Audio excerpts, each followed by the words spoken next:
Hello everyone, welcome to Vidyashree academy. I hope you are doing well. हम सभी प्रतियोगी परीक्षाओं जैसे एमपीपीएससी, यूपीएससी, एसएससी, एनटीपीसी, पटवारी जैसे एग्ज़ाम में आने वाले जो क्वेश्चंस हैं, जो जीएस पूछा जाता है, उसके महत्वपूर्ण क्वेश्चन डिस्कस कर रहे थे। तो ये महत्वपूर्ण क्वेश्चन की सीरीज़, इसके पहले मैंने 5 से 6 सीरीज़ बनाए हैं, पार्ट 1 से लेके पार्ट 6 तक।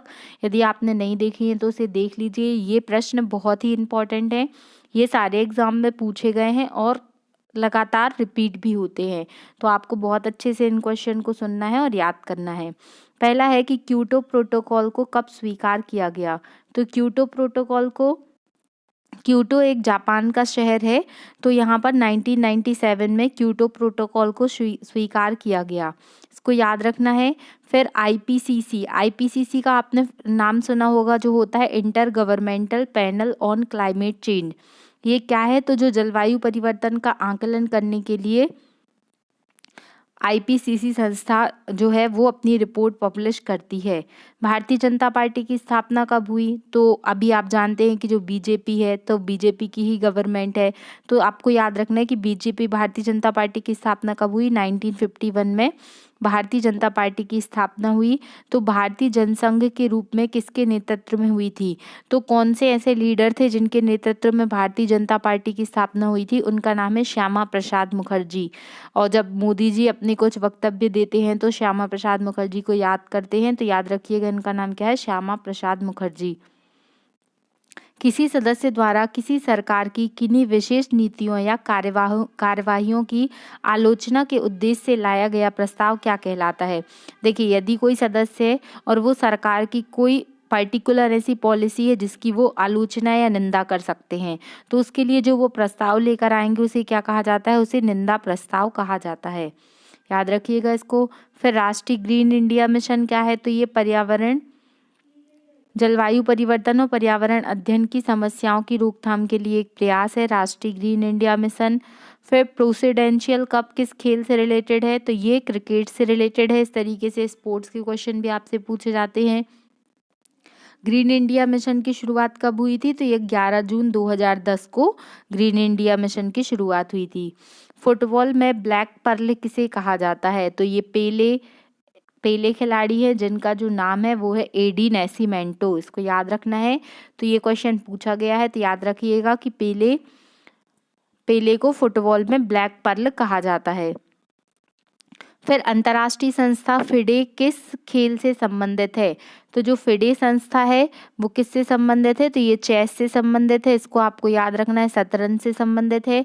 क्या आप बता सकते हैं कि अभी जो 44वीं विश्व शतरंज चैंपियनशिप है वो कहाँ हुई है? तो वो हुई है चेन्नई में, इसको भी आपको याद रखना है। तो याद रखिएगा कि फिडे का संबंध शतरंज से है या चेस से है। ओके। फिर पोलो स्टेडियम कहाँ पर स्थित है? तो पोलो स्टेडियम कहाँ पर स्थित है? इंग्लैंड में स्थित है, इसको याद रखिएगा। इसे हरलिंगम भी कहा जाता है, हरलिंगम या पोलो स्टेडियम। फिर मैट, हाफ, नेल्सन, क्रॉस पैस, ये सब शब्दावली किस खेल से रिलेटेड है? तो ये शब्दावली कुश्ती से रिलेटेड है। फिर थॉमस कप और उबेर कप। अब जब हम करंट अफेयर डिस्कस करते हैं तो हम इन सारे कपों के बारे में पहले भी पढ़ चुके हैं कि थॉमस कप और उबेर कप किससे रिलेटेड है? तो ये बैडमिंटन से रिलेटेड है। और थॉमस कप पहली बार इंडिया ने जीता है, किसको हरा के? इंडोनेशिया को हरा के। इसलिए ये क्वेश्चन आपसे पूछा जा सकता है। और उबेर कप जीता है साउथ कोरिया ने चाइना को हरा के, तो ये भी आपको याद रखना है। ये किससे रिलेटेड है? बैडमिंटन से रिलेटेड है। फिर डिएगो मैराडोना, किसका नाम? ये खिलाड़ी हैं, इनका नाम किस खेल से जुड़ा हुआ है? तो ये फुटबॉल से जुड़ा हुआ है, ये भी आपको याद रखना है। और इस बार जो फीफा विश्व कप हो रहा है, अभी चल रहा है, तो ये कहाँ पर हो रहा है? ये कतर में हो रहा है, ये भी आपको याद रखना है। फिर ग्रैंड स्लैम शब्द किस खेल से जुड़ा है? तो ग्रैंड स्लैम शब्द जो है वो टेनिस से जुड़ा है। आपको पता होगा कि ऑस्ट्रेलियन ओपन होता है, फ्रेंच ओपन होता है, विंबलडन ओपन होता है और यूएसए ओपन होता है। ये चारों ग्रैंड स्लैम होते हैं। तो आपको याद रखना है कि ये किससे रिलेटेड है? टेनिस से रिलेटेड है। फिर ओलंपिक म्यूजियम कहाँ पर स्थित है? तो ये लुसाने में स्थित है। याद रखिएगा कि ओलंपिक म्यूजियम कहाँ पर स्थित है? लुसाने में स्थित है। ओलंपिक खेलों की शुरुआत कब से हुई? ये आपको कमेंट बॉक्स में लिखकर बताना है। भारत में सर्वाधिक शक्तिशाली सुपर कंप्यूटर परम का विकास किसके द्वारा किया गया? यहाँ पर परम होगा कि परम सुपर कंप्यूटर है, उसका विकास किसके द्वारा किया गया? तो सीडेक के द्वारा किया गया। सीडेक का फुल फॉर्म भी एग्जाम में आया है। सीडेक का फुल फॉर्म होता है centre for development of advance computing. याद रखिएगा कि सीडेक का मुख्यालय कहाँ पर स्थित है? तो यह संस्था पुणे में स्थित है। फिर most important question, geological survey of India का मुख्यालय कहाँ पर स्थित है? तो जियोलॉजिकल सर्वे ऑफ इंडिया का मुख्यालय देहरादून में स्थित है, इसको याद रखिएगा। कुछ और क्वेश्चंस हैं, जैसे कि जो सुंग वंश के राजा के प्रेम और शौर्य के विषय में महाकवि कालिदास ने किस ग्रंथ में वर्णन किया है? तो ये महाकवि कालिदास में मालविका अग्निमित्रम के प्रेम और उनके शौर्य के बारे में बताया गया है। याद रखिएगा, मालविका अग्निमित्रम किसकी रचना है? तो कालिदास द्वारा रचित रचना है। फिर समस्त जीवधारियों में सबसे बुद्धिमानी मानव कौन सा प्राणी है? तो मानव है, ये तो आपको पता ही होगा। फिर लक्षद्वीप है वो किस हाई कोर्ट के क्षेत्राधिकार के अंतर्गत आता है? तो ये जो केरल का हाई कोर्ट है उसी के अंतर्गत लक्षद्वीप का हाई कोर्ट भी आता है। ब्लैक कार्बन क्या कहलाता है? तो ब्लैक कार्बन वायुमंडल में पाए जाने वाले ऐसे कण जो जीवाश्म ईंधन और जैव ईंधन तथा बायोमास के आंशिक दहन से प्राप्त होते हैं, उसे क्या कहा जाता है? ब्लैक कार्बन कहा जाता है। याद रखिएगा इसको। किस देश द्वारा आयातों पर लगाए गए कर को क्या कहते हैं? तो किसी भी देश के द्वारा जो इम्पोर्ट होते हैं, आयात होते हैं, उस पर जो टैक्स लगाया जाता है उसे टैरिफ कहते हैं। याद रखिएगा इसको। आम चुनावों में कोई प्रत्याशी संसदीय स्थानों में कितने संसदीय स्थानों से चुनाव लड़ सकता है? तो अधिकतम 2 स्थानों से लड़ सकता है। आपने देखा होगा जैसे मोदी जी भी 2 स्थानों से चुनाव में लड़े हुए थे, तो याद रखिएगा उसको। फिर जैव विविधता की ह्रास के लिए कौन सी परिस्थितियाँ उत्तरदायी हैं? तो मानवीय परिस्थितियाँ उत्तरदायी हैं। रामचरितमानस किस भाषा में लिखा गया है? तो आपने पढ़ा होगा रामचरितमानस अवधी भाषा में उसको लिखा गया है। फिर कॉप बहुत अधिक महत्वपूर्ण है। अभी COP 27 की मीटिंग भी चल रही है। What is the full form of COP? होता है कॉन्फ्रेंस ऑफ पार्टी। तो जैव सुरक्षा पर कार्टोजीना, इसके लिए कार्टोजीना प्रोटोकॉल आया था। कार्टोजीना प्रोटोकॉल की मीटिंग ऑफ पार्टीज का जो 6वां सम्मेलन हुआ था। कुल मिला के ये पूछना चाह रहे हैं कि जो कॉप का 6वां सम्मेलन हुआ था ये कहाँ पर हुआ था? तो ये भारत में हुआ था, हैदराबाद में। तो ये आपको याद रखना है। फिर अभी कोप 26 का आयोजन कहाँ पर किया गया था? तो कोप 26 का आयोजन किया गया था ग्लासगो में। और कोप 27 का आयोजन जो अभी अभी हुआ है वो हुआ है कहाँ पर? मिस्र में। याद रखिएगा। फिर मिस्र से रिलेटेड एक और फैक्ट याद रखना है आपको कि जो मिस्र के प्रेसिडेंट हैं वो हमारे यहाँ गणतंत्र दिवस की जो परेड होने वाली है 26 जनवरी को 2023 में, उसके जो मुख्य अतिथि होंगे वो होंगे मिस्र के प्रेसिडेंट। उनका नाम मैंने आपको बताया है, और आपको नहीं पता तो आप सर्च करके कमेंट बॉक्स में बताइएगा, क्योंकि इस प्रश्न के पूछे जाने की संभावना बहुत अधिक है। और क्या पूछा जा सकता है मिस्र से? जैसे आपको पूछा जा सकता है कि नील नदी का वरदान मिस्र को कहा जाता है। मिस्र में नील नदी पर कौन सा डैम बना है? काहिरा डैम बना है, तो ये भी याद रखिएगा आपको।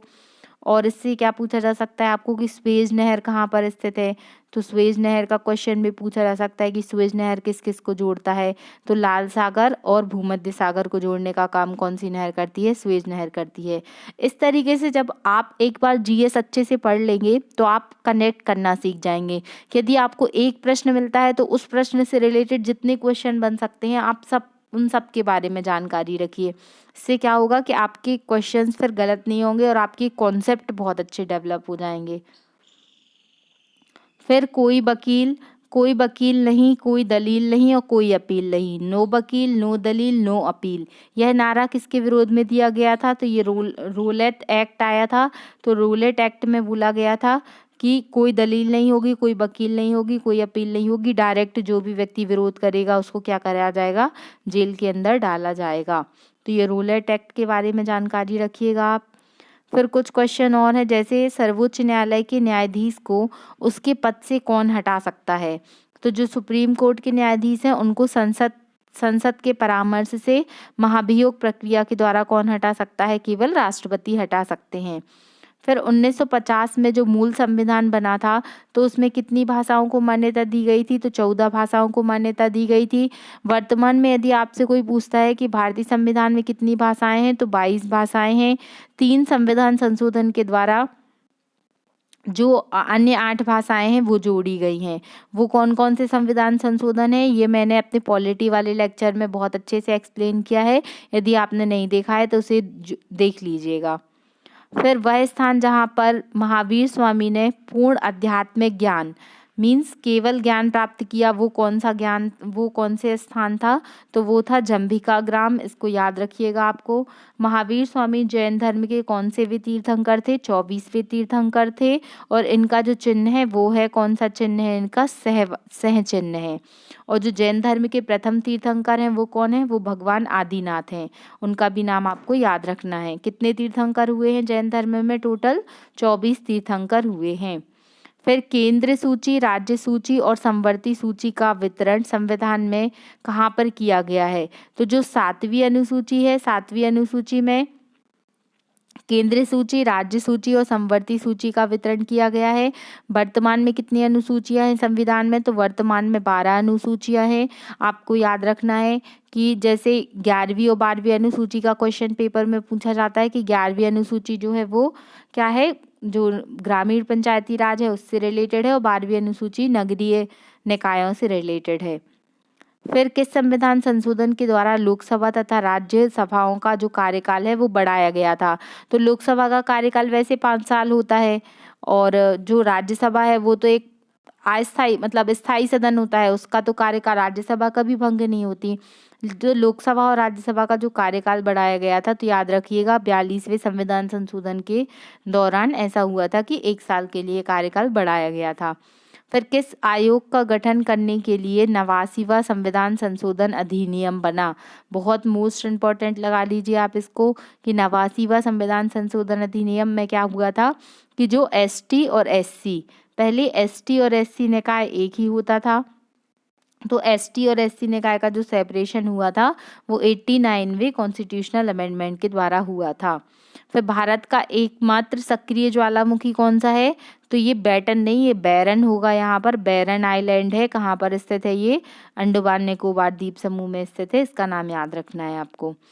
फिर निम्नलिखित कौन सा शासक अभिन्न घात या इसको कहा जाता है अजात शत्रुओं का नाश करने वाला कहलाता है? तो ये बिंदुसार है। इसका नाम आपको याद रखना है कि अभिन्न घात इनको कहा जाता था। सबसे अधिक प्राणदायक वायुमंडलीय चक्रवात कौन से होते हैं? तो प्राणदायक जो वायुमंडलीय मतलब बहुत ही खतरनाक चक्रवात होते हैं, ये होते हैं उष्णकटिबंधीय चक्रवात। जो साइक्लोन आते हैं, तो साइक्लोन क्यों आते हैं, क्या आपको पता है? तो आपको कमेंट बॉक्स में लिखकर बताना है। फिर प्रत्येक देश के निर्धारित कोटे के अनुसार आईएमएफ में अंशदान करता है, इसे किस रूप में व्यक्त किया जाता है? ये बहुत अधिक चर्चा में रहा अभी। एसडीआर बोला जाता है इसको, स्पेशल ड्राइंग राइट। इसको ये क्या होता है इसको समझ लीजिए कि किसी भी देश में निर्धारित कोटा, अब जैसे जो आईएमएफ है, तो आईएमएफ क्या है?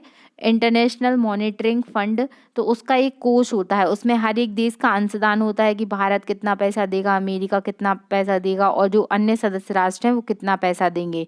तो उनका जो अंशदान होता है उसे किस रूप में व्यक्त किया जाता है? उसे एसडीआर बोला जाता है, स्पेशल ड्राइंग राइट। फिर गौतम बुद्ध का जन्म और मृत्यु कहाँ पर हुई थी?